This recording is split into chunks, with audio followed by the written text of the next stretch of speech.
Blog Talk Radio. Boa noite, meus amigos. Estamos aqui de volta. Vou começar aqui respondendo a um e-mail que eu recebi do Sidney Vida. Diz ele: sou o presidente da Juventude Democrata aqui em Santos, São Paulo. Também faço parte da executiva do partido, secretário-geral. Acompanho o senhor já faz um tempão. Montei um grupo de jovens esclarecidos que acreditam no ideal liberal, no sentido econômico clássico, não na forma empregada pelos esquerdistas, e no conservadorismo político e moral, cristianismo. Em pouco tempo ficamos espantados com a quantidade de pessoas que nos procuraram porque partilham do mesmo pensamento. Fica a pergunta: o senhor fala em estudar o assunto militância política, mas quais livros estudar? Queremos, eu e o meu grupo, nos preparar para virarmos a mesa e, por que não, nos tornarmos políticos de verdade.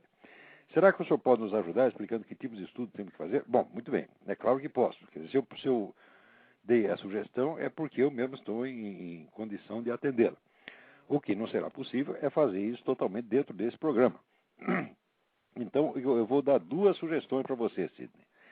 A primeira é o seguinte: você acompanhe as gravações que eu vou deixar no site www.faroldademocracia.org www.faroldademocracia.org. De tempos em tempos eu vou deixar algumas dicas lá desse tipo. A segunda sugestão é o seguinte: reúna um grupo de interessados e venha passar uma semana aqui. Eu te dou um curso de uma semana, em curso intensivo, de graça, dia inteiro. Tá certo? Reúna aí umas 5 pessoas, vocês ficam aqui na minha casa e eu, com todo prazer, direi tudo que tem a dizer aí. Tá certo? Então, você não deixe de me escrever novamente a respeito disto. Agora, enquanto isso, você vai ouvindo aí as gravações do Farol da Democracia. Muito bem. Vamos partir para o outro aqui. O Tiago Aurich pergunta: você poderia indicar um caminho para estudar Platão? Muito bem. É claro que o primeiro caminho para estudar Platão é você ler o próprio Platão, e aí no Brasil você está servido, porque tem uma tradução, bem servido, porque tem uma tradução muito boa do Carlos Alberto Nunes, que foi editado primeiro pela Universidade Federal do Pará, e agora eu não sei quem editou, mas é uma coisa que você acha, por exemplo, na Livraria Loyola você acha. Na Livraria Loyola, nas Paulinas, você acha isso aí.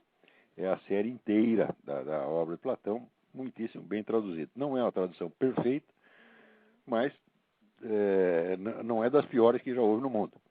Agora, existem alguns livros que você deveria ler em torno. O livro assim, que eu considero o beabá do Platão é o do Paul Friedlander. Paul Friedlander. Friedla com trema Nder. Esse livro só existe em inglês, editado pela Harper Row Publishers, Nova York. A edição é antiga, mas você ainda encontra muitos exemplares usados, sobretudo no site www.bookfinder.com. E o outro livro é o que você encontra aí no Brasil, o do Giovanni Reale, para uma nova interpretação de Platão, que saiu pelas edições Loyola. Se for possível ler o do Friedlander antes de tudo, faça isto. Ele é uma introdução que Friedlander fez para a tradução alemã que ele fez das obras de Platão. Tá certo? Então já é mesmo um escrito introdutório. Naturalmente, essa edição, a edição do texto alemão do Friedlander, nem se encontra mais. Né? Então publicaram a introdução num volume separado pela Harper.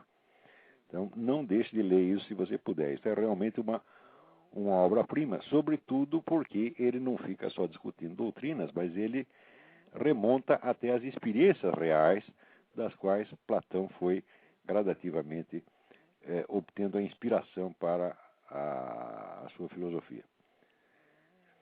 Muito bem, vamos ver o que mais aqui. Aqui. Alan Ishida do Nascimento. Eu acompanho os artigos do Olavo de Carvalho há algum tempo e, conhecendo o temperamento dele e o conteúdo dos seus artigos, sei que não há muitos jornais com coragem para publicá-los. Eu recebi por e-mail o alerta de que, após o artigo Opinião, Concurso de Crimes, sobre o blog do Júlio Severo, haveria como reação uma enxurrada de e-mails pró-mordaça, para que o Olavo perdesse emprego. E houve mesmo.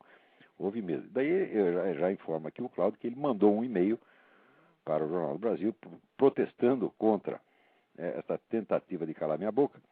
E, aliás, não foi só ele que escreveu, bastante gente escreveu, tanta gente que eu tenho dificuldade de responder um por um. Então, eu agradeço muitíssimo a todos por esse apoio, né? E é bom para esse pessoal não saber que está com essa turma do movimento gaysista, saber que não está com essa corda toda, não. Quer dizer, não é esse negócio de, vamos calar a boca dele. Porque, literalmente, ali no site onde eles discutiam isso, que é no Orkut, a conversa não era assim, refutar os meus argumentos, discutir comigo. Não, eles não querem discutir, não. A conversa era, nós já calamos a boca do Júlio Severo, agora só, era assim, literalmente, agora só falta calar a desse monte de bosta que é o Olavo de Carvalho, né? Então, falou, olha, aqui, meu filho, pode ser bosta, mas é bosta falante, você não vai calar assim tão fácil, não, tá entendendo? Né? Agora, muito mais gente certamente escreveu a meu favor do que contra. O jornal não está publicando nenhumas cartas, nem as outras. Eu acho que o jornal não quer levantar uma polêmica em torno disso, né? E, de fato, eu não creio que o jornal tenha pensado um minuto em suspender a minha coluna. As coisas não são tão fáceis assim. Agora, por outro lado, eu recebi um e-mail de um rapaz crente evangélico, me parece uma pessoa sincera, mas que ele coloca umas ideias que me pareceram meio esquisitas. A primeira coisa que ele disse, não, eu acho que o único jeito de acabar com isso é criminalizar o homossexualismo antes que eles nos criminalizem, né? E daí ele pega lá para umas citações da Bíblia, né, cita o caso de Sodoma e Gomorra, e tenta dar embasamento bíblico. Eu digo, mas olha, com embasamento bíblico, sem embasamento bíblico, qualquer que seja o embasamento, nada no mundo vai me convencer que a maneira de você acabar com o homossexualismo é você trancar, né, um monte de gays num depósito de homens e um monte de lésbicas num depósito de mulheres. Isso é uma das ideias mais extravagantes que eu já vi. Tá certo? Quer dizer, só no enunciado da ideia você já vê o absurdo intrínseco dela. Em segundo lugar, existe o aspecto de que, você veja, se a pregação religiosa não é capaz, né, de inibir nos fiéis o desejo de pecar, e se você tem que recorrer à polícia, o que você está fazendo? Você está confessando que a palavra de Cristo, sem o braço de César, é impotente. Em terceiro lugar, sempre que você pede para prender alguém, você está usando o aparelho de Estado, tá certo? E o grande perigo, vamos dizer, para a religião no mundo moderno não é o homossexualismo, é justamente o aparelho de Estado. Quer dizer, quanto mais você contribuir para fazer crescer esse monstro, mais você vai ter problemas. Eu digo, olha, de fato, você pode até achar que o homossexualismo é uma praga, é um negócio. Eu não acho, eu não vejo a coisa assim, eu não acho isso tão grave socialmente. O que é grave é a política baseada nele, que está servindo para quê? Para aumentar o poder do Estado. É sempre a técnica desses movimentos, eles inventam um perigo imaginário. O perigo imaginário agora é como é que se diz, a onda de violência anti-homofóbica. Quando você vai ver os números, é ridículo. O número de crimes por motivo comprovadamente homofóbico é nada dentro desta tempestade de homicídio que tem no Brasil, que é 50 mil por ano. O número de crimes homofóbicos é 0,03%, é nada, né? Então, você criar um movimento político baseado nisso, querer fazer uma lei específica para proteger esta comunidade, é claro que é um exagero caricatural. Mas os caras sempre fazem isso, eles inventam um risco, quase sempre imaginário, tá certo? E quando não é imaginário, é pelo menos muito aumentado, e daí já cria um movimento para inventar uma lei e criar órgãos policiais especializados, órgãos judiciais especializados, enfim, aumentar o poder da burocracia estatal, que é o poder deles mesmos. Agora, se você, sendo evangélico, você a pretexto de fazer exatamente o contrário, você quer fazer a mesma coisa, também aumentar o poder do Estado, então o que você está fazendo, você está opondo a uma loucura, outra loucura. Tá certo? Então, olha, eu sinceramente, eu prefiro que o Brasil inteiro vire gay, todo mundo, né? Que isso aí virou uma imensa passeata gay, do que aumentar 1 milímetro o poder do Estado. Você está entendendo? Então, você veja, homossexualidade, viadagem sempre existiu no mundo, tá certo? E não acabou por causa disso. Agora, quando o Estado começou a crescer, a partir, vamos dizer, da Revolução Francesa, depois no século XX, com o nazismo, o comunismo, opa! Daí veio o fenômeno chamado genocídio, que já virou arroz com feijão. Nós vivemos no meio do genocídio permanente, inclusive genocídio de cristãos. Sabe que agora até diminuiu um pouco, mas durante a década de 90, estava morrendo 100 mil cristãos por ano. Tá certo? Tem perseguições religiosas, não em países governados por gays, mas em partidos governados por regimes onde o homossexualismo é crime. Quer dizer que o negócio, o fato do governo perseguir o homossexualismo não quer dizer que ele vai refrescar para os cristãos, não. Estão lá os ayatollah matando gay e matando cristão também. Tá certo?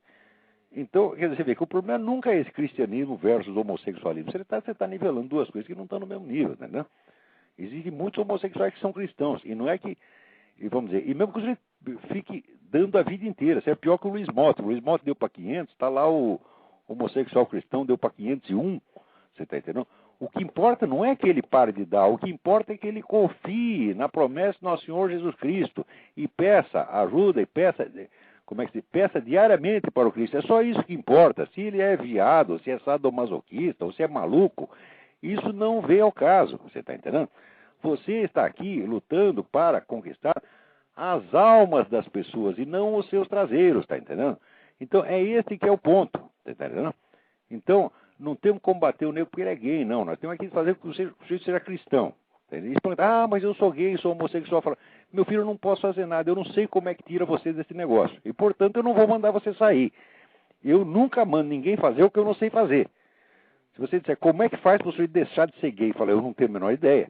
Então, eu não posso mandar ele parar, você está entendendo? Eu digo, mas Jesus Cristo pode. Então, se você quer sair, você pede para Jesus Cristo, não pede para mim. Tá certo? Agora, se você, no fundo, você percebe que você não quer sair, tá certo? Você diz, olha, Deus, eu não posso prometer que eu vou largar isso, porque no fundo eu estou querendo ainda, né? Mas você, se você quiser, inspira uma ideia melhor para mim, me põe no caminho mais correto, me diz o que você quer. Olha, a gente tem a vida inteira para aprender, você está entendendo? E Deus, Deus é muito velho, você está entendendo? Deus não está com pressa de coisa nenhuma. Deus é paciente, Deus é longânime, Deus é magnânimo. Tá certo? Então você peça a solução para Deus. Agora, não vem pedir para mim. Como é que eu faço? É mais fácil ensinar aqui. Eu quero aprender Platão. Como é que faz? Aí eu sei. Agora, eu quero deixar de ser viado. Eu não sei como é que faz, pô. Não tem essa mágica. E o crente que fica condenando os caras também não tem essa mágica. Tá entendendo? O que ele pode fazer é orar, pedir a Jesus Cristo que ajude aquela pessoa. Tá entendendo? Tá certo? Então, isso é tudo. Agora, esse negócio de criminalizar o homossexualismo, olha, vocês não sabem disso, mas eu já morei num país onde o homossexualismo era crime. Na Romênia, o homossexualismo era crime. Tanto que eu só vi 2 viados na Romênia. Os dois únicos viados que tinha em Bucareste estavam na Embaixada do Brasil. O resto não tinha um. Você tá entendendo? E, no entanto, com todo esse moralismo, era uma das sociedades mais corruptas e mais podres que eu já vi. Era um lugar onde você não conseguia nada a não ser na propina. Entendeu? Então você vê que esse negócio de perseguir o homossexualismo não resolve nada. Ademais, por enquanto não existe, vamos dizer, o fenômeno da homofobia, como ele descreve, não existe. Quer dizer, a homofobia é um impulso assassino, de querer matar os caras, querer perseguir, não existe. Mas se essa tua ideia pega, aí vai existir mesmo. Então o que é? Tá todo mundo louco nesse país, porra? Tá todo mundo querendo botar os outros na cadeia? Né? Porra, eu por mim me contentava em colocar a cúpula do PT, você tá entendendo? E a turma da Farc, tá? Põe esse na cadeia, o resto fica fora, os viados tudo fora. Vai lá fazer passeata gay, vão brincar, não cometam crime, tá certo? Não ofendam a nossa fé, você tá? Respeitem, né? Então pronto, é só isso. Agora, se quiser a nossa ajuda, até para tu mudar de vida, a gente pode orar por você, é tudo que a gente sabe fazer, tá certo? E é tudo que eu sei fazer, e olha, o rapaz escreveu essa carta, você não sabe mais do que eu, não. Vamos lá. Agora, aqui tem um negócio grave, entendeu? O responsável pelo site www.escolasempartido.org, né, tem aquele velho episódio que ele denunciou, através de um artigo da Miriam Macedo, denunciou umas apostilas que eram usadas lá nesse sistema COC de ensino. Tá certo? Se o negócio já chama COC, você sabe o que quer dizer COC em inglês? Poderia mudar esse nome, isso é uma indecência. Né? Então, você lê isso aqui no estado do sistema COC de ensino, digo, opa, cuidado aí, é muito perigoso. Então, muda esse nome aí, mano. Que é isso, pô. Então, denunciou uma apostila lá que descrevia, que era uma apostila de propaganda comunista ostensiva, e descrevia os empresários, né? O dia a dia do empresário, onde assim ele aproveitava, criava prejuízo para os outros, explorava, né?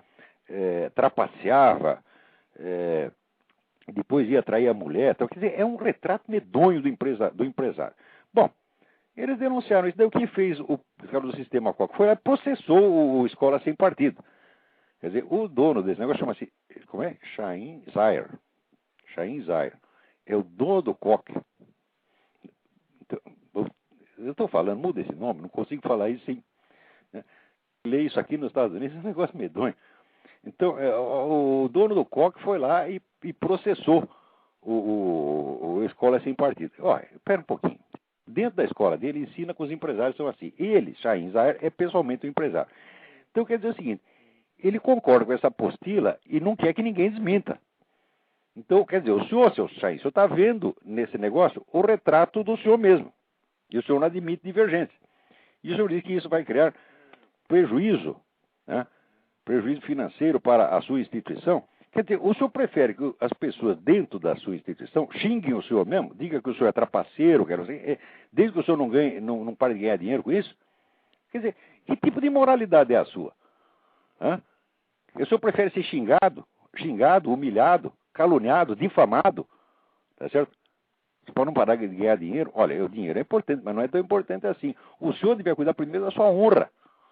Porque o que estão falando dentro da sua escola é contra o senhor mesmo. E mais, contra todos os pais de alunos, porque ali a maior parte é um colégio caro, a maior parte ali é filho de empresário. Então, o que esses comunistas estão falando lá dentro é falar mal de todos vocês, tá? E estão inventando coisa contra vocês, porque eu não acredito que vocês sejam tão ruins assim. Agora, você, em vez de corrigir, tá certo? Este agente infiltrado, este vagabundo que vai lá, que se prevalece da sua confiança para fazer propaganda comunista lá dentro, você vai e processa a escola sem partido? Ora, meu Deus do céu, não tem vergonha? Tem um pouco de honra nessa sua cara? Por que é isto, meu amigo? Não vai processar a escola sem partido, então vai ter que processar a mim também, porque eu vou comprar essa briga. Eles estão com a razão, eles falaram a verdade, não inventaram nada contra você. Você que está inventando coisa, rapaz. Vê se toma vergonha. Né? E, aliás, muda o nome desse negócio. Muito bem, vamos ver o que mais aqui. Aqui tem uma carta muito interessante que o André Luiz Marc, né, ele leu lá os livros do René Girard e leu aquela intervenção minha na mesa redonda que teve com o René Girard na Faculdade da Cidade em 17 de novembro de 2000. Está lá no meu site, olavodecarvalho.org, com o título de René Girard e a coletividade homicida. Né? E o André me pergunta, então, qual foi a resposta que o Girard deu à pergunta que você apresentou no texto. Eu vou então ler um pedacinho aqui para vocês saberem qual foi a pergunta. Né? Então a pergunta era o seguinte: vou sugerir a leitura comparativa de dois livros. Um é do próprio professor Girard, que é O Teatro da Inveja, o qual interpreta toda a obra de Shakespeare à luz da teoria do desejo mimético, da inveja e do bode expiatório. O outro livro que interpreta a obra de Shakespeare no sentido interior e místico é o de Martin Lynx, que se chama The Secret of Shakespeare. São as duas melhores obras que já se escreveram sobre Shakespeare. As interpretações que ela nos apresenta são radicalmente diferentes e se colocam em planos distintos. Né? Quer dizer, de fato, ali no livro do Shakespeare, no livro do Lynx, as obras de Shakespeare aparecem como uma espécie do manual da ascese espiritual, quer dizer, o caminho da espiritualidade, né? E no livro do Girard aparece, vamos dizer, como um mostruário, vamos dizer, da execução ritualística do bode expiatório, quer dizer, o mundo da inveja, da perseguição, etc, etc. Daí continuava eu. As interpretações são radicalmente diferentes, se colocam em planos distintos, mas pessoalmente não vejo antagonismo entre elas. Vejo uma complementaridade justamente quando, passando do nível interior para o nível exterior, coletivo ou político, saímos do espírito que vivifica para a letra que mata. Isto é, no nível interior, no nível espiritual, vale a interpretação do Lynx. Agora, se você começa a ler a obra de Shakespeare como retrato da sociedade, da coletividade, então você entra de fato no mundo da inveja, do bode expiatório e da execução das vítimas inocentes. Né? Então, daí eu perguntava ao René Girard, gostaria de saber como é que o senhor articula esses dois planos, se é que essa comparação já lhe ocorreu. Né? Então, o René Girard, pessoalmente, eu não lembro o que ele respondeu na hora ali. Né? Mas eu lembro conversando, não lembro que ele respondeu no auditório, mas lembro conversando comigo depois. Ele disse o seguinte, ele disse que ele não tinha lido o livro Martin Links, mas que ele tinha ouvido falar e que ele sabia da existência dessa interpretação e que se era do jeito que eu tinha falado, era exatamente assim. Quer dizer, quando você passa do espírito que vivifica para a letra que mata, você está passando da interioridade humana para aquilo que a Bíblia chama de o mundo. O que é o mundo? O mundo não é o universo no sentido físico, o mundo é a sociedade, é o mundo do falatório, tá certo? É o mundo da disputa de poder, etc, etc. É curioso, o mesmo simbolismo você vê ali, por exemplo, encontrei o mesmo simbolismo no William Blake. Quer dizer, quando você sai do mundo da espiritualidade, do mundo da interioridade, e vai para o mundo exterior, então, vamos dizer, a luta espiritual se transforma, tá certo? Numa luta de monstros.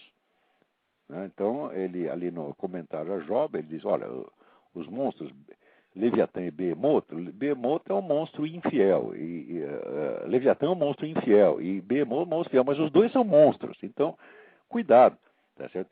Ora, a ilustração disso é esse negócio que a gente estava vendo agora mesmo, quer dizer, os gays querendo botar os cristãos na cadeia, né? E, felizmente, só um cristão apareceu com essa ideia de botar os gays na cadeia, mas essa ideia até existe, quer dizer, não, ela é esdrúxula para a maioria dos cristãos, mas basta ter essa ideia numa cabeça que você vê que o negócio já existe como possibilidade.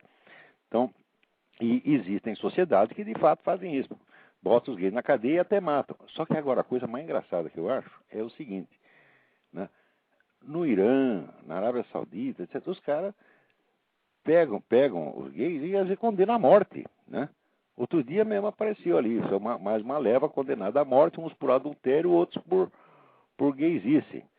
Não se viu um protesto do movimento gay no mundo inteiro.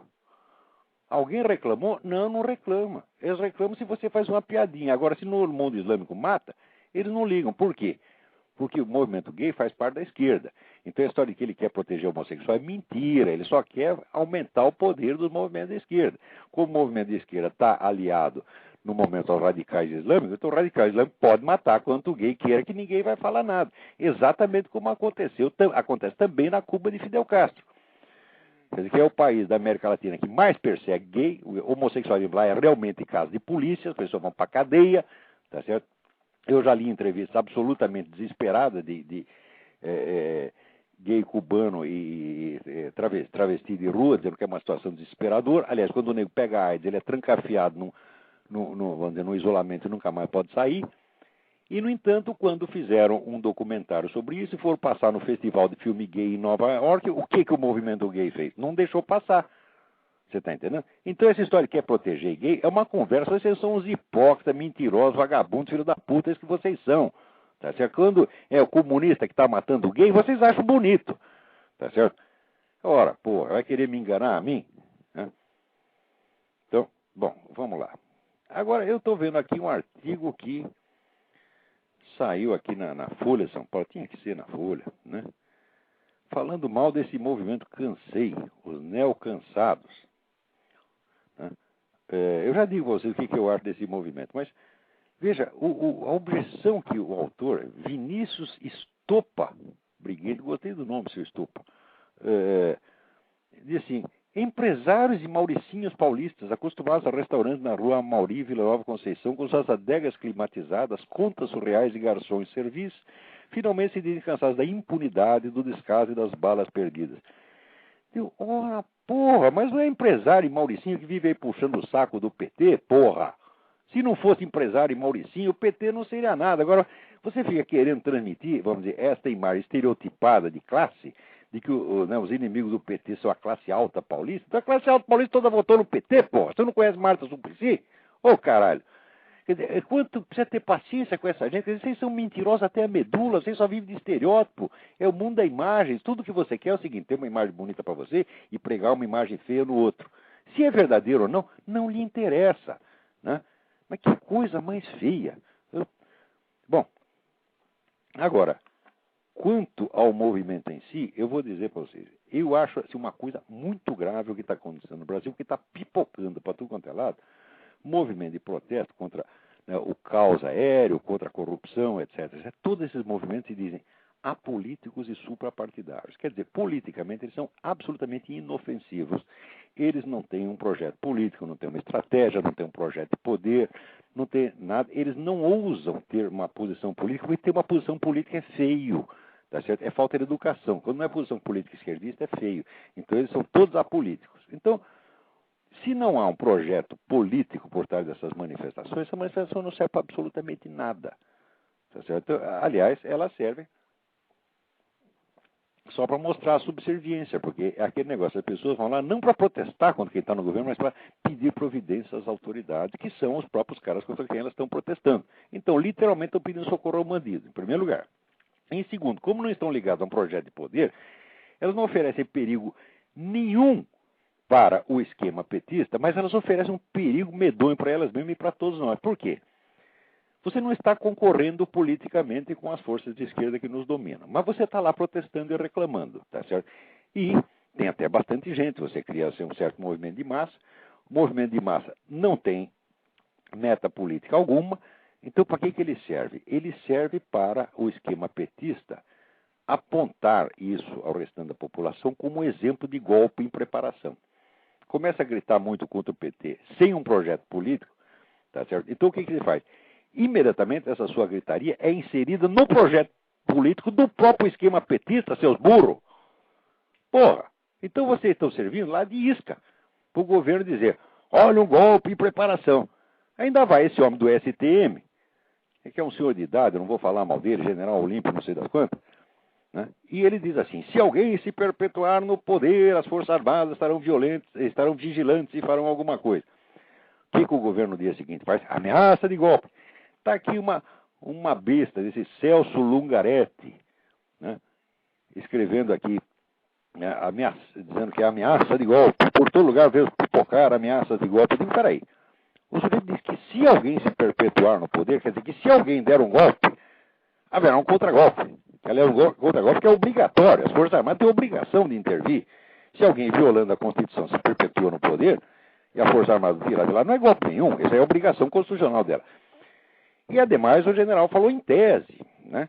Está na cara que ele não falou baseado em nenhum projeto político efetivo que ele tenha.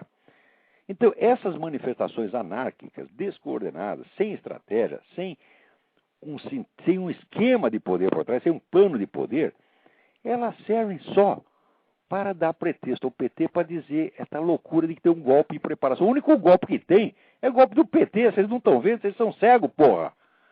Tá certo? Quer dizer, dá até a impressão que o PT pagou esses caras. Olha, vai lá e faz uma manifestação de rua contra mim, tá certo? Para eu ter um pretexto de aí fechar o Congresso e intervir em tudo quanto é lado. Ora, o que aconteceu? Por exemplo, o pessoal acha ruim esse negócio vamos dizer, tá chocado com esse negócio do acidente da TAM. Está na cara que esse acidente, como outro que tem acontecido, como todo esse descalabro, como toda essa violência brasileira, esses 50 mil homicídios por ano, tudo isso é subproduto, tá certo? Da invasão que o PT está fazendo no Estado e nas empresas privadas. O PT está criando um poder superior ao Estado. E para ele fortalecer esse poder, ele faz qualquer coisa e qualquer negócio. Ele desmantela tudo. Ele desmantela toda a ordem social. Para quê? Para refazê-la, tomando ele próprio como seu centro e topo. Tá certo? Então, é o partido superior ao Estado. Se um partido, né, se torna superior ao Estado, claro que está instalada a anarquia, é claro que nada mais vai funcionar. Não vai funcionar nem o Estado, nem a polícia, nem os bancos, nem a administração, nem merda nenhuma. Tá certo? Por quê? Isso é o que... Leiam em Karl Mannheim. Karl Mannheim tem um livro que chama Diagnóstico do Nosso Tempo, tem um capítulo que chama Estratégia do Grupo Nazista. Leiam lá que você vai ver que é a mesma estratégia. Que o nazista ou comunista vai dar na mesma, tá entendendo? Então, um dos elementos é assim, a desorganização sistemática da sociedade. Tá certo? Então você começa a fazer desorganização primeiro na esfera cultural, quer dizer, você lança a confusão em todos os valores e princípios morais. Quer dizer, você começa a levantar tanta objeção e tanta pergunta idiota que as pessoas não sabem mais o que é certo e o que é errado. Você, a pretexto de pensamento crítico, né? Você levanta dúvidas irrespondíveis, né? Ah, como é que você prova que, sei lá, matar a mãe é feio? Dá uma prova, né? Então daí o sujeito, não sei provar. Vai ver que matar a mãe é bonito, você tem até razão, né? Então, lança a confusão nas almas, você tá entendendo? Nos cérebros, tá entendendo? depois a confusão vai para a sociedade. Você já começa a não conseguir mais distinguir o que é o bandido, o que é o homem honesto. Você começa a apresentar o bandido como vítima da sociedade, e às vezes até a vítima do bandido acaba achando que o bandido é vítima da sociedade. Você não lembra o que aconteceu com o pai daquela moça que foi assassinado pelo Champinha? No começo ele estava revoltado, queria punição, etc, etc. Daí tanto encheram de besteira a orelha do homem que ele acabou, ele mesmo aderiu à história de que o Champinha é vítima da sociedade. Né? Quer dizer, você estonteia as pessoas. Depois você introduz essa confusão no mundo das leis. Como é que você faz? Você cria leis contraditórias. Como, por exemplo, agora está esta campanha pela lei anti-homofóbica. Ora, leiam o texto da lei anti-homofóbica e depois leiam os parágrafos do Código Penal, que são ultraje a culto e atentado ao pudor. Tá certo? E os de calúnia, difamação. Ver se não é contraditório. Porque se você coloca duas leis contraditórias, você bagunçou o sistema penal inteiro, porque o sistema penal é uma hierarquia. Aliás, todo o sistema legal jurídico do país é uma hierarquia. Isso aí já está no Hans Kelsen, que é a ideia da pirâmide. Lá no topo da pirâmide você tem o princípio fundamental. E todas as leis que vêm embaixo têm que obedecer o princípio fundamental. Se você começa a colocar leis casuísticas para defender este grupo, aquele grupo, conforme a força de pressão que o grupo tem, o que acontece? Você está abolindo a racionalidade das leis e colocando em lugar das leis, tá certo? A hierarquia dos grupos de pressão. Quando chega aí, a sociedade já está toda bagunçada e não é de estranhar que caia avião para tudo quanto é lado, que tenha apagão, tá certo? Que tenha 50 mil homicídios por ano. Ora, a negócio de apagão, você quer saber a origem do apagão? Eu digo, olha, 20 ou 30 anos atrás, não lembro exatamente, mas algo assim, entre 20 e 25, eu conheci o pessoal comunista que trabalhava na Eletropaulo, tá certo? E eles diziam o seguinte, olha, esse pessoal que está aí, eles não imaginam a nossa força, eles não sabem o que nós vamos fazer daqui a pouco. Espera uns anos que você vai ver, nós vamos aprontar o apagão, o grande apagão nacional. Foram eles que inventaram esse termo apagão. Mais tarde acontece o fenômeno, até com esse nome, e ninguém sabe de onde veio. E tem gente que ainda tem a cara de pau de achar que é tudo uma coincidência. Tudo isso é planejado, meu Deus do céu. Apagão aéreo, queda de avião, 50 mil homicídios por ano. Estude um pouco de história. Vejam como se faz uma revolução comunista e vocês vão ver o que está acontecendo no Brasil. Larguem de ser burros. Agora, acontece o seguinte, o brasileiro não lê livro. O brasileiro vai pela impressão. Ele vai no eu acho o quê? Você está entendendo? Sujeito, hoje em dia, graças a Deus, eu não tenho encontrado muito brasileiro. Porque senão eu já estaria na cadeia. Porque cada um chegasse assim, eu acho o quê? Eu já ia sair de porrada na cara do desgraçado. Porque eu já estou velho, não tenho mais paciência com gente burra e que quer continuar sendo burro. Né? E o burro que está lá apanhando, só se estrepa, os outros sobem em cima dele, tomam tudo que ele tem, humilham, e ele ainda continua teimando, né? Ele tem orgulho da opinião. Né? Eu digo, porra, o que é isso, meu Deus do céu? Né? Eu digo, tu é gay? Não. Então por que tu tá orgulhoso de ficar de quatro? Porque o orgulho gay é isso aí, o sujeito dá e tá orgulhoso. Fala, bom, mas é a cabeça dele, é a opinião dele, não podemos fazer nada disso. Mas você tá aí, está sendo ferrado, tá certo? E continua com um negócio de orgulho? Digo, tu já tá no chão, rapaz, já pisaram em cima de você, cuspiram, cagaram em cima de você e você ainda tá lá querendo bancar orgulhoso? Que estupidez é essa?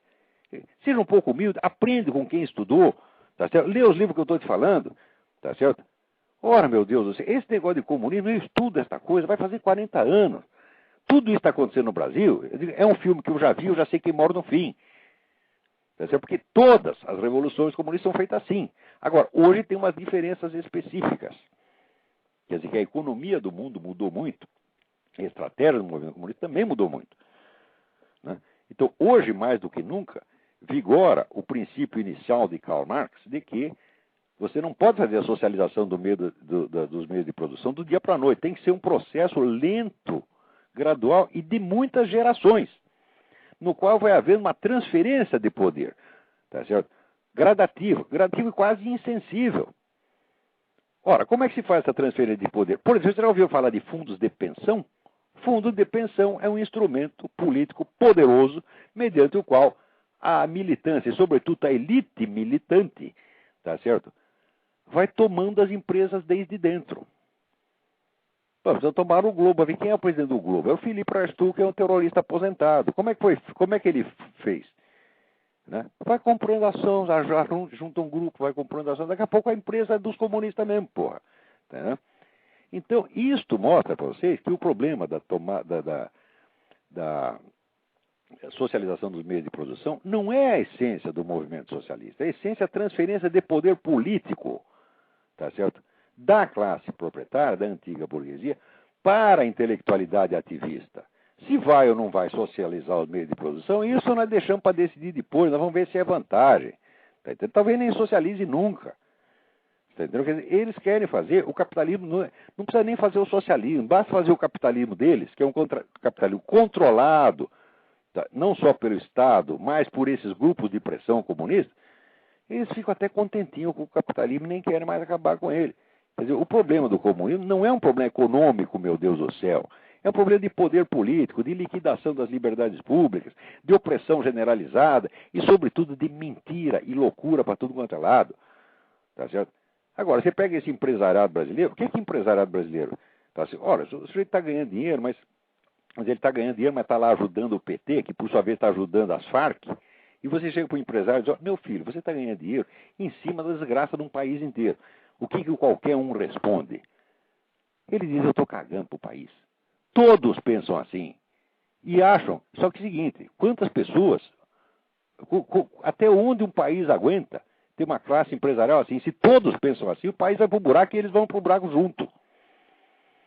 Tá certo? Quer dizer, é a piada do escorpião, que dá, né? O pato está atravessando ele na lagoa, ele pica o pato fala, pô, agora nós dois vamos morrer. Daí o escorpião diz, não posso fazer nada, é a minha natureza. Eu digo, a natureza do empresariado brasileiro é essa predatória. Destruir o país e se destruir junto. Você está entendendo? Assim não dá, porra. Então, o que nós estamos vendo no governo petista não é uma desgraça que aconteceu ao país. Não, de certo modo, é um prolongamento natural de uma cultura maligna. Uma cultura das pessoas que só pensam em se destruir umas às outras. Agora, desde que o mundo é mundo, nós sabemos que as comunidades existem na base do amor ao próximo. Sabendo ou não, não é porque são cristãos, não, mas é porque o amor ao próximo é quase um instinto do ser humano. Você proteger os que são semelhantes. Qualquer espécie animal tem isso. Então, um bando de gorila tem. Agora, brasileiro não tem. E, sobretudo, a classe rica brasileira não tem. Esse que está falando que os mauricinhos, etc. Né? Os mauricinhos agora estão reclamando, tá certo? Não sei por quê, porque eles também achavam lindo o PT, passava a mão na cabeça da Bárbara Suplicy, tá certo? Então, agora deve ter doído para eles. Então, é assim. É um bando de egoísmos em competição, egoísmo, maldade, mesquinharia. Como é que é possível? E o pessoal de Força Armada também quer saber, olha, eu já não confio mais em Força Armada, porque Força Armada só pensa uma coisa, salário e aposentadoria. Porque a calamidade que já se instalou no Brasil já justificava uma intervenção de Força Armada desde 10 anos atrás, meu Deus do céu.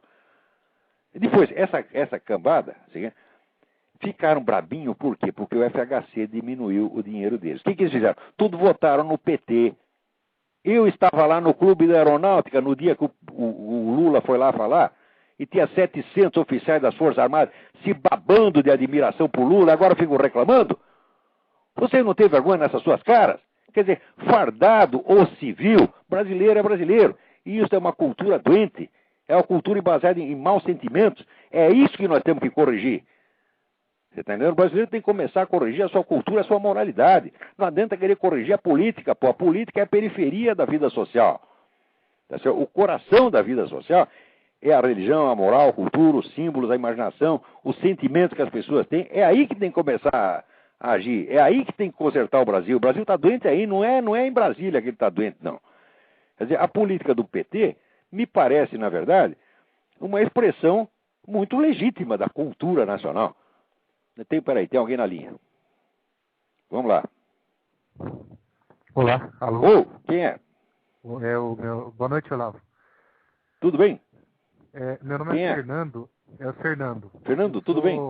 Isso, beleza. Eu sou o moderador da comunidade Fora Lula, do Orkut, e eu queria aproveitar a sua audiência aí para dizer que a internet é o único espaço democrático que a gente tem. Por enquanto, Enquanto eles não mexem lá, Porque é o único espaço que a gente pode dizer o que pensa e é graças à internet que a gente está organizando, inclusive. Sem sombra de dúvida.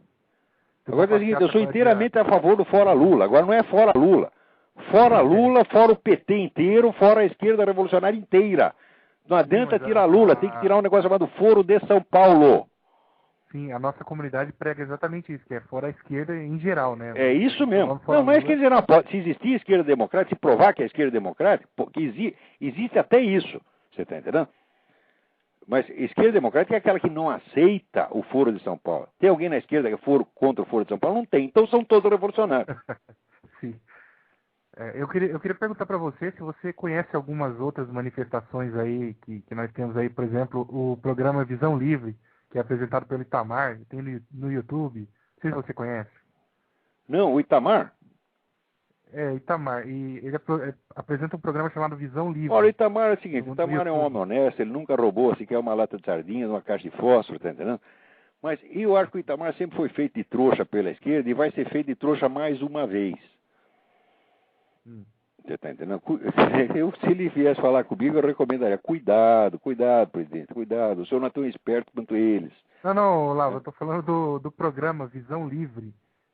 Que apresenta, mas não sei se você, acho que você está pensando que é outra pessoa. Sim, tu pensou que eu era ex-presidente, Itamar Franco. Não, não é não. Ah, não, se não é, não. Então eu estou falando de outra pessoa. Mas, de qualquer modo, fica aí a observação. Itamar é um bom sujeito, mas é muito trouxa.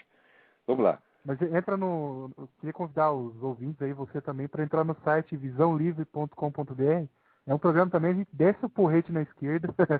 E também temos os podcasts da comunidade Fora Lula. Tem um movimento Quero Mais Brasil, tem vários movimentos pipocando aqui ali, tudo sem orientação política nenhuma, sem projeto de poder, e todos dizendo que são apolíticos. Eu digo, então o que vocês estão fazendo? Vocês vão dar a cara a tapa, vocês vão se ferrar. Inclusive, às vezes, até manipulados. Cuidado! Né? Você está entendendo? Quer dizer, você entrar na política sem querer fazer política, é assim, é o adversário quando pediu a Deus. Olha, assim, eles ficam olhando vocês que nem sabe televisão, olhando. Já viu televisão de cachorro, olhando aqueles frangos girando? Eles ficam roubando. É esse aí que nós vamos comer, você está entendendo? Cuidado, política se faz com projeto de poder, com militância organizada e com força. É preciso ter força. Menos discurso e mais força. Por exemplo, o pessoal que quer entrar na política já pensa assim, vou me candidatar, não sei o quê. Então, olha, o Partido Comunista faz 150 anos que ele pensa assim, a política eleitoral é a superfície. Então, o Partido Comunista sempre tem uma parte clandestina e uma parte visível. E é a parte clandestina que comanda a parte visível. Então, o Partido Comunista sabe que a política eleitoral é apenas fachada, a não ser onde as democracias estejam funcionando a pleno vapor, como aqui. Tá certo?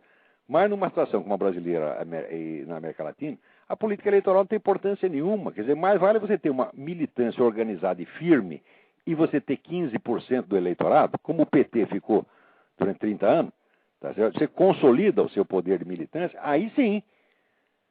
A esquerda ela tem muito mais poder do que ela mostra. A esquerda é capaz de botar 5 milhões de pessoas na rua, não é para gritar, é para quebrar tudo. Tá entendendo? Agora, quem vai se opor a isso aí? Força Armada vai se opor a isso aí? Nunca na vida uma tropa armada pôde com massa. Pode até um certo ponto. Se a massa passa de 1 milhão de pessoas, acabou. Como aconteceu na Argentina. Os militares começaram lá a arrotar grandeza, porque nós vamos acontecer. A massa cercou os quartéis, ela tirou os caras de lá a tapa. Quer dizer, agora, esse milico brasileiro não entende a merda nenhuma de processo revolucionário. Porque a disciplina de guerra revolucionária já saiu das academias militares há 20 anos. E eles não estudam, não leem, então não sabem o que está se passando. Parece que os militares brasileiros estão mais preocupados com uma abre aspas, a invasão americana do que com a Venezuela, do que com a própria esquerda que está dentro do país, né? Pois é, agora a minha pergunta é, cadê os americanos? Daí eles falam, na Amazônia está cheio, quando você vai ver tudo funcionar da ONU. E os caras dizendo, mas é que, puta, você conversa, um cara conversa com um general, com um coronel, o cara confunde, ele acha que tudo que é estrangeiro é gringo. Né? Tá lá o nego suíço, escrito ONU na testa, e o cara pensa, isso aí é gringo, é o governo americano, tá tudo louco, porra. Eu já não tenho mais, quanto mais velho eu fico, menos paciência eu tenho com gente burra. Você tá entendendo? Qualquer pessoa que se recuse a estudar a realidade, não tem o direito de reclamar quando a realidade se volta em cima dele. Né? Não dá para ter paciência com isso. Você sabe aquela piada do sujeito a gente poderia investir. Todo dia rezava, pedindo para o anjo da guarda dele fazer ele ganhar na loteria. E rezava, rezava. Um dia aparece o anjo e fala, pô, tá bom, eu te dou, você vai ganhar a loteria, mas pelo amor de Deus, pelo menos uma vez você compra um bilhete. Entendeu? Quer dizer, se você não faz nada para que as coisas aconteçam como você quer, você não pode reclamar que elas aconteçam ao contrário. Agora, a primeira coisa para você conseguir fazer as coisas sucederem do jeito que você quer é você estudar a realidade. Agora, você fala para o brasileiro, olha, aqui você tem que ler tais livros, assim, o sujeito acha ruim. Ele pensa em ler o livro, ele já passa mal. E ele tem complexo de inferioridade. Fala, você quer me humilhar, porque você lê o livro, eu não leio. Você, né, você é intelectual, quer me humilhar. Pronto! Começa com esse complexo lulista, né? De que eles acham que cultura é luxo, cultura é coisa de Mauricinho. Eles todos são Mauricinho, né? Mas daí aparecia eu que sou um pé rapado, que li mais livro que eles acham que o Mauricinho sou eu. Então inverteu tudo. Até no Brasil tinha gente que me confundia com Olavo Monteiro de Carvalho. Ele leu mais de 3 livros, só pode ser banqueiro. Eu digo, não, o banqueiro não lê, porra. No Brasil, a classe alta é tremendamente inculta, tanto quanto o Lula. Você pega aqueles deputados lá, filho de banqueiro, filho de fazendeiro, tudo analfabeto, tudo burro metido, compraram diploma, ou então tiraram o diploma da USP, que é pior ainda. Agora chega o Lula e fala, não, nós não podemos falar inglês, falar inglês é feio, eu tenho que falar português. Então por que não fala português, desgraçado? O que estou falando é lulês. Então o problema do Brasil é esse desprezo pelo conhecimento. Mas o conhecimento é a nossa via de acesso à realidade objetiva. Conhecimento não é para você ficar ostentando, para você mostrar que bacana. Não, você precisa estudar, tá certo? Para você salvar a sua vida, porra. As pessoas não entendem isso. Eu li sobre essa do inglês aí, eu não acreditei. Eu falei, não, me passa a fonte, isso aí não é possível que o cara fale uma coisa dessa. Quer dizer, o homem acha que o que ele fala é português, porra. E quem é que vai tirar isso da cabeça dele? Então, é o seguinte, esse movimento, eu apoio todos eles. Eu acho que está tudo certo, só faltando a cabeça. A cabeça é o seguinte, objetivo político, ideologia anticomunista, combate ao Foro de São Paulo, não ao Lula. O Lula chegou aí agora, o Foro de São Paulo está aí há 17 anos e ninguém fez nada, porra. São 180 organizações roubando, matando brasileiro. Tá certo? E aí essa putada toda, esse seu Otávio Frias, seu João Roberto Marinho, todo mundo escondendo isso. Né? O pessoal da Veja, todos eles ajudaram a esconder. Se o Arnaldo Jabor, vai ver, procura as colunas do Arnaldo Jabor. O Arnaldo Jabor, quando dá um peido anti-Lula, todo mundo acha que é um herói nacional. Procura a expressão Foro de São Paulo nos artigos do senhor Arnaldo Jabor, vai ver que ele nunca falou disso, que é um covardão. Tá certo? Ora, porra. Olavo, você é o seguinte. Por exemplo, concordo com você que esse pessoal aí que está com a cabeça já, o cara já podre, tanto comunismo, não compensa nem respeitar uma pessoa dessa, nem tentar convencê-la do contrário. Mas será que o foco nosso não seria importante, por exemplo, tentar esclarecer na cabeça das pessoas que ainda não foram contaminadas por tudo isso, o mal... Olha, presta atenção, qualquer coisa de ruim que o governo Lula faça não será tão ruim quanto a aliança que ele tem com as Farc. A aliança que foi celebrada no Foro de São Paulo, poucos meses antes do Lula ser eleito presidente, onde a Assembleia, presidida pelo Lula, hipotecava total apoio às Farc e condenava como terrorismo de Estado tudo que o governo da Colômbia fez, qualquer combate que o governo da Colômbia movesse contra ela. Isso foi o maior crime. Outra coisa, as reuniões secretas que o Lula teve com essa gente do Foro de São Paulo, são crime. Esses crimes são os crimes maiores. Agora, roubou um dinheirinho aqui, fez um mensalão, o pessoal reclama contra isso. Do que é cair um avião com 200 brasileiros se morrem 50 mil brasileiros por ano, graças ao narcotráfico, enquanto isso está lá o governo passando a mão na cabeça das Farc e ninguém fala nada. O pessoal reclama do avião. Por que os brasileiros reclamam do avião e não reclamam do Foro de São Paulo? Porque é um povo de covardes. Então eles preferem falar do probleminha, porque o problemão é grande demais, eles têm medo. Exatamente. É horrível isso, horrível. Não fala sobre isso, né? Isso é o problema. Todo mundo, ninguém quer falar. Não vamos falar sobre isso. Porra. Então você merece o PT, você merece pior que o PT, você merece o Fidel Castro, porra. Agora, coitado desses cubanos que foram fugir logo pro Brasil. O Brasil é capaz de devolver eles, porra. Tinha que fugir pra cá. Eles pensam que Miami é aí, porra. Né? Isso aí é que nem meus antepassados que disseram pra eles que eles estavam indo pra América. Era América, só que era América Brasil, né? Coitados dos portuguesinhos. Não melhorou muito. Escuta, tem mais gente na fila aí pra falar. Tudo bem, obrigado, Olavo. Então, de qualquer maneira, parabéns, vão em frente com esses movimentos, mas pelo amor de Deus, raciocinem politicamente. Não, a gente tá no caminho certo. Tá bom. Agora já saiu o sujeito da linha ou seguinte que tá. Agora tem uma carta aqui do Fábio, né? Ele cita o parágrafo que saiu do meu artigo. O parágrafo diz o seguinte: a estratégia no caso do marxismo seria impotente para obter resultados tão animadores se não fosse secundado por uma técnica não é sutil e maravilhosa, que é de camuflar as ações e os efeitos da própria militância marxista sob a aparência de forças sociais impessoais que, hipostasiadas, posam então de agentes da história no lugar dos agentes de carne e osso a serviço dos movimentos revolucionários. Então essa é, por exemplo, o pessoal das Farc vai lá, dá um monte de arma para o pessoal do PCC, né, um monte de arma para os bandidos, ensina eles a fazer guerrilha urbana, tá certo? Oferece cocaína para eles a preço de banana, etc. E daí, é claro, aumenta o banditismo, eles começam a matar gente tudo quanto é lado, daí o próprio cara da Farc paga o sociólogo para dizer isso é causado pelo capitalismo monopolista, etc, etc. Ora, porra, isso tem uma farsa monstruosa. A ciência social inteira, a ciência social é empulhação, ela inteirinha, né? Mas, bom, daí, diz o Fábio aqui, quero comentar sobre o parágrafo que você escreveu e está reproduzido no final do e-mail. Este foi essencialmente o motivo do meu abandono do doutorado no meio do curso. Após fazer uma dissertação curta e burocrática sobre o Fórum Social Mundial, eu estava elaborando um projeto mais ambicioso sobre como deve ser para o doutorado, mostrando a origem e a unidade ideológica da pluralidade de movimentos do Fórum Social Mundial. O meu orientador disse que eu não podia escrever aquilo. Ora, que porra!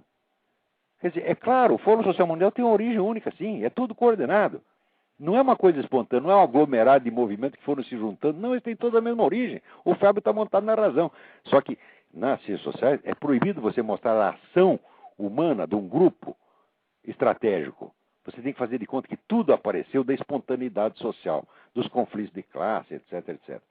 Quer dizer, isto é uma empulhação, né? A literatura em ciências sociais sobre o Fórum Social Mundial é toda laudatória do ponto de vista da esquerda. Então é assim, é isso que eu estou falando. Só ciência social no Brasil é toda empulhação da primeira ao último. Tá certo? Quer melhorar o Brasil? Fecha todas as faculdades de ciências sociais. Demite todos os sociólogos, antropólogos, economistas. Você vai melhorar muito. Advogado, então, nem se fala. Tá certo? Faz que nem o Fidel Castro. Manda advogado cortar cana. Tá entendendo? Aí não tem cana, manda cortar outra coisa. Tá certo? Pode até cortar o peru. Vai trabalhar em cirurgia, né? Cirurgia gay. Pô. Vamos lá, tem alguém na linha aí. Alô? Alô? Quem é? Olá, Eu? Fabrício, de BH. Tudo bem, Fabrício? Joia, eu sou professor de filosofia, eu utilizo seus textos lá numa faculdade privada, eu utilizo seus textos lá contra os colegas lá, mas... Muito bem, se achar ruim, você sabe o que é para fazer, né? Eu sei. Fala aquelas palavrinhas, vai tomar no cu. Exato, contra esse tsunami marxista aí. Mas tem nada certo. E, professor, mudando um pouco de assunto, eu queria que, não sei se você ouviu uma entrevista do psicólogo nas páginas amarelas da Veja, ele até é professor de Harvard, aí, de inteligências múltiplas, aí ele disse o seguinte, que muitas pessoas têm raciocínio lógico, mas não sabem escrever uma ideia com início, meio e fim. Eu achei uma coisa assim contraditória, mas... Não, é verdade. O raciocínio lógico pode ser feito mediante símbolos, como tem que raciocínio como se fosse lógica simbólica. É um nego estrutura como se fosse equações. Chega na hora de transformar aquilo em palavras, você tropeça. Você vê, alguns dos maiores filósofos da história não foram escritores bons. O próprio Aristóteles. Bom, os textos literários da Aristóteles é muito bom, mas se perderam. Mas se você pegar, por exemplo, o nosso Mário Ferreira dos Santos, que é um grande filósofo, é um dos maiores do século XX, se não o maior, o Mário, na hora de escrever, se atrapalhava pra caramba, tá entendendo? Comia a palavra, esquecia o sujeito da frase. Um negócio medonho. Isso pode acontecer. Eu digo isso por experiência própria. E no segundo ele aproveitou, acho que ele aproveitou para fazer propaganda, né? Você não sabe que o Bush não é grande como fazer propaganda, que não tão conservador assim, não fazer propaganda contra o Bush, dizendo mas isso aí, os caras aproveitam, olha, se você vê aqui, propaganda de papel higiênico, né? O sujeito tá lá, papel higiênico, né? E no fim tá assim, o Bush é malvado, tá entendendo? Propaganda de camisinha, né? Tá lá, anti-Bush. Tudo é pretexto para falar mal do Bush. O Bush é de fato a besta quadrada, ele só fez tudo errado. A única coisa certa que ele fez foi invadir o Iraque, todo mundo reclama disso. De porra, assim não dá. Agora, quando ele faz esse negócio, vamos dizer, essa coisa da comunidade norte-americana, que é um crime contra o país, olha, só alguns intelectuais estão reclamando. O povão ainda não se tocou disso aí, não. Perigo que é isso. É um perigo, né? O nego está defendendo a segurança nacional lá no Iraque e abrindo a porta aqui para entrar um monte de inimigo. Não é possível. Parece que o mundo está se brasilianizando mesmo, viu? Olha, Bush para presidente do Brasil. Depois do Lula, só o George Bush. E o terceiro, o psicólogo falou que a inteligência não tem nada a ver com a moral, que eu fiquei um pouco chocado, e citou como exemplo o caso de Goebbels, que segundo ele dominava a língua alemã como Goethe. Eu achei um filme tão... Não, dominar a língua alemã, assim, você tem um monte de garoto mongoloide que é calculador prodígio, tá entendendo? Agora, eu estudei a vida de Goebbels. O Goebbels, de fato, é um homem de alta inteligência, mas o Goebbels era louco, tarado, porra. Tá, ele, quando conheceu o tal do Hitler, ele teve uma atração por cara que não era nem gay, era um negócio idolátrico, psicótico totalmente. Não existe cara inteligente psicótico, tá aí o pessoal vive lendo Nietzsche. Nietzsche é totalmente psicótico, porra. Pois é. Quer dizer, a inteligência, vamos dizer, a inteligência no sentido operacional, mas quando acontece hoje eles chamam de inteligência, a capacidade operacional. Eu não chamo. Eu uso inteligência como capacidade de conhecer a verdade. E nesse sentido, a psicologia não tem acesso ao estudo da inteligência, porque a psicologia não pode dizer o que é verdade e o que não é.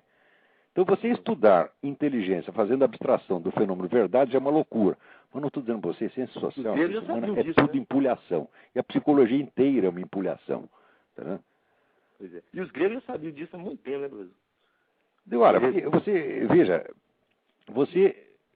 eles, por exemplo, acreditam que existem vários tipos de inteligência. Existe uma inteligência verbal, uma inteligência matemática, etc. Bom, muito bem. Mas acontece que todas essas, elas só são inteligências mesmo quando elas captam o que é verdade. Porque para errar, errar não é uma atividade da inteligência.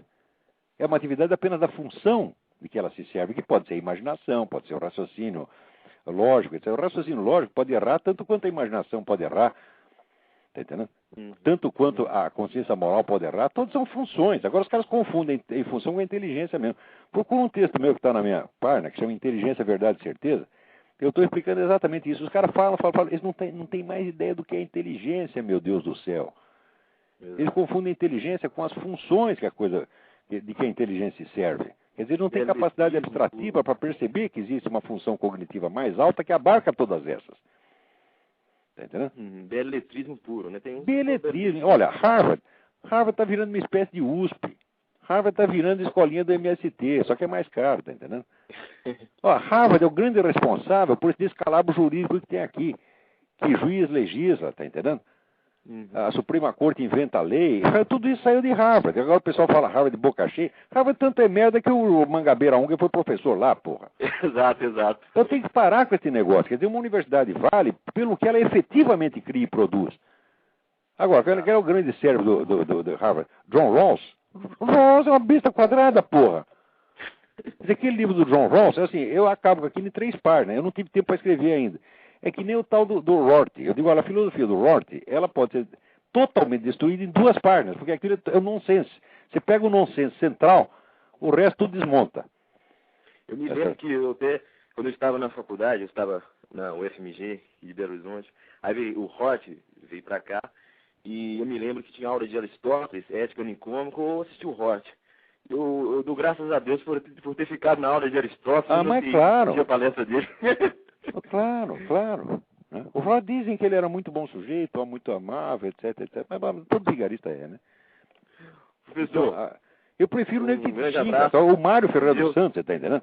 Quando ele não gostava de uma pessoa, o sujeito estendia a mão para ele, não dava a mão e falava, não vou encostar em merda. É na sua cara, você está entendendo? Outro que, assim, nosso fundador, glorioso José Bonifácio de Andrade Silva, também, para mandar os caras tomar no cu, não pensava 2 vezes. Eu prefiro o jeito de falar as coisas na lata, mas que é sincero e verdadeiro, no qual você pode confiar. Exato. Agora, cara de fala mansa, né? Você já ouviu o ex-cardeal, do Paulo Evaristo, falar? Parece música nas orelhas. Só que é tudo mentira. Não Exato. Pode, brasileiro gosta muito das aparências, tá entendendo? Tem que começar a gostar da coisa substantiva. E ter, sabe, amor a Deus significa amor à verdade, doa quem doer. Outra coisa, Verdade não é a nossa opinião. Verdade custa, verdade dá trabalho, você tem que investigar. Você fica em dúvida, você fica todo atrapalhado. Eu não vejo ninguém fazer esforço de encontrar a verdade no Brasil. Só vejo pessoa forçando para defender opiniões que ela já tinha desde os 15 anos. Exato. E eu te garanto para você, cada opinião minha custou muito trabalho. Custou muita dúvida, custou muita investigação, custou angústia, custou sofrimento. Tá certo? E eu só defendo por causa disso. Agora, mesmo assim, tudo que me custou para eu descobrir alguma coisa, se provar que eu estou errado, bom, eu vou ter que voltar atrás. Agora, esses caras não, quando é 15 anos, ele aderiu uma besteira, a primeira besteira que entrou pela orelha dele, passa o resto da vida defendendo aquilo no puro automatismo, que nem Oscar Niemeyer. Acho que Oscar Niemeyer não leu 3 livros depois que se formou em arquitetura, tá certo? Ele leu o Zé Saramago e o Zé Saramago, tá certo? E pronto, e fica lá repetindo aquela besteirada até os 90 e tantos anos. E daí o cara dá um respeito à velhice. Eu não respeito a velhice, porque agora também sou velho, quer saber?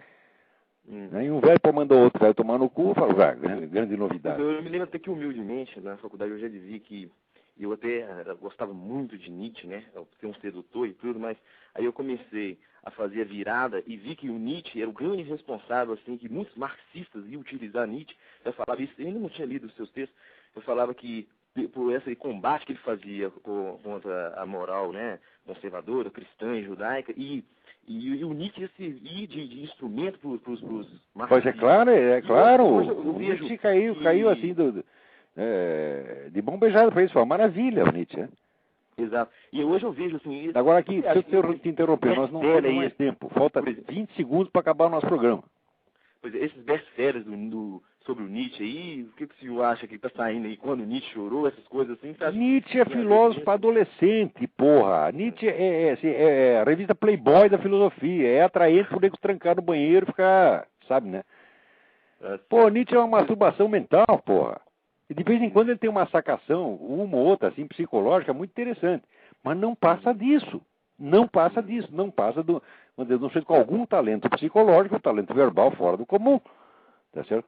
Mas filosoficamente aquilo é nada. Realmente é nada. Exato. Ele joga todo confuso, todo desencontrado, todo desengonçado. Tá certo? E que bom, no final, pelo menos ele teve a honradez de ficar louco. Porque ele já é louco, já é sifilítico. Tá certo? Então o mundo de hoje adora um sifilítico. O sifilítico tem umas ideias esquisitas, né? E eles acham isso adorável, né?